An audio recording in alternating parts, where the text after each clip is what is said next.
Plus পাথর মেরে যেভাবে হত্যা করছে, এটা আমি প্রথমবার যখন দেখি আমার শরীরে মনে করেন আমি দাঁড়াতে পারতেছি না, কিভাবে হত্যা করছে।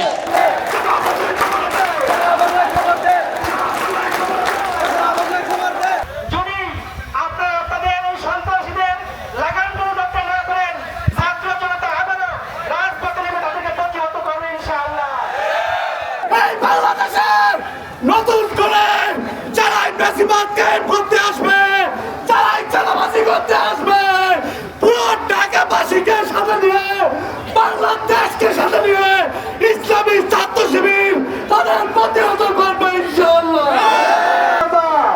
আপনারা জানেন 2006 সালের 21শে অক্টোবর হাসিনার পান্ডারা, আওয়ামী লীগ এবং লাল সন্ত্রাসীরা আমাদের ভাইদেরকে দিনে দুপুরে হত্যা করে মৃত্যু করে তারা ক্ষমতা এসেছিল।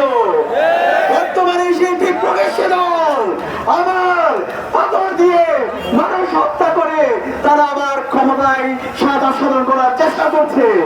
আমরা বলতে চাই জুয়ের প্রজন্ম বেঁচে থাকতে আমরা তাদের এই স্বপ্ন বাস্তবায়ন হতে দিব না।